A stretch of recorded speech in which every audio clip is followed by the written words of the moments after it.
जिन श्रमजीवियों की वजह से ये मंदिर साकार हुआ है, जिनके दिन रात मेहनत करने की वजह से, जिनके अथक प्रयासों की वजह से मंदिर उठ खड़ा हुआ, उसका निर्माण किया गया। एल&टी के ये तमाम वर्कर्स हैं, कुछ इंजीनियर्स हैं, कुछ मजदूर हैं, जिनको प्रधानमंत्री श्रमजीवी कहकर संबोधित करते हैं। और ये सिलसिला याद करिए, जब काशी विश्वनाथ कॉरिडोर का शुभारंभ हुआ था, तब से ही प्रधानमंत्री नरेंद्र मोदी जिस भी महाराज जी आप लोग थोड़ा सा दूर से लीजिए, थोड़ा दूर बस हो गया महाराज जी। आप बहुत भावुक हैं, हम लोगों ने आप लोगों को बात से देखा, इसमें सीताराम ये तस्वीर आप देख रहे हैं, श्रमजीवियों पर फूल बरसा रहे हैं प्रधानमंत्री। उनको संबोधित किया और कहा कि थोड़ी सी और मेहनत करनी होगी, थोड़ा काम और तेज करना होगा। यानी कि जो मंदिर का अगला चरण है काम का, निर्माण का, उसको और तेज किया जाएगा। प्रधानमंत्री ने अगर ये गुजारिश की है तो यकीनन ये आगे बढ़ेगा। लेकिन उसके साथ ही प्रधानमंत्री इन तमाम श्रमजीवियों पर फूल बरसा रहे हैं, जिनकी मेहनत, जिनके समर्पण, जिनके लगन की वजह से मंदिर का निर्माण हुआ, उनके उस श्रम का सम्मान कर रहे हैं।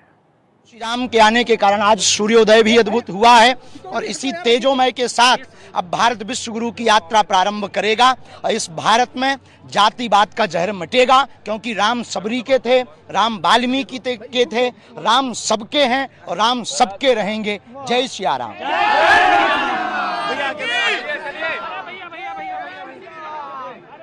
को आप सुन रहे थे और तस्वीर आप देख रहे हैं प्रधानमंत्री नरेंद्र मोदी की, जो उन श्रमजीवियों की तारीफ कर रहे हैं जिन्होंने मंदिर निर्माण में अपना योगदान दिया, जो काम करते रहे। उन पर फूल बरसाकर उनके श्रम का सम्मान करते हुए, उनके श्रमदान का सम्मान करते हुए।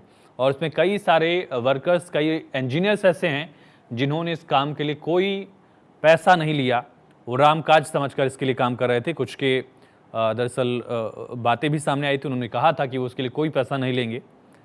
और उन लोगों का भी सम्मान करते हुए जिन्होंने इसके लिए श्रम किया, जिनके कारीगरी, जिनके हुनर की वजह से मंदिर का ये दिव्य भव्य स्वरूप लगातार नजर आ रहा है।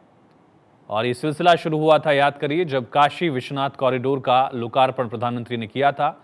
उस वक्त भी इन श्रमजीवियों को प्रधानमंत्री ने सम्मानित किया था। श्रमजीवी शब्द का जिक्र वहीं से मिलता है। और उसी के बाद जब पीएम महाकाल लोक के लोकार्पण के लिए पहुंचे थे, उस वक्त भी प्रधानमंत्री ने उन मजदूरों को सम्मानित किया था। केशव प्रसाद मौर्य को सुनिए। लगता है कि पहले बाहर अभी दर्शन करके निकल रहा था, आपसे भेंट हो गई। मैं समस्त राम भक्तों के संघर्ष को प्रणाम करता हूं, जय श्री राम करता हूं। यह जो हैं संघर्ष करने वाले, उनको भी जय श्री राम प्रणाम है, और जो अब नहीं है उनको भी जय श्री राम प्रणाम है। देखिए, भाव विभोर होने का यह कारण था। मैं तो 30 अक्टूबर 90 भी देखा हूं, 6 दिसंबर 92 भी देखा हूं, और दोनों दिनों को देखने के बाद आज मेरे लिए सौभाग्य का दिन है कि रामलला विराजमान है।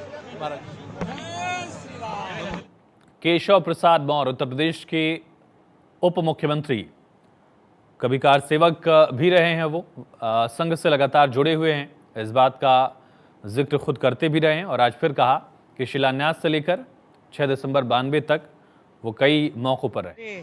एक्साइटेड अबाउट द होल कह थिंग। सकते हैं कि हम लोग बहुत समय से जिसके लिए इंतजार था वो आज पूरा हुआ, और ये इतना अच्छा एक कार्यक्रम का, हमें ऐतिहासिक क्षण का हम लोग साक्षी बने।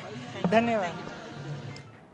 तो हेमा मालिनी को सुना आपने। हेमा मालिनी मथुरा से सांसद हैं, बीजेपी की नेता, और उनकी तरफ से भी कहा गया, खुशी जाहिर की गई।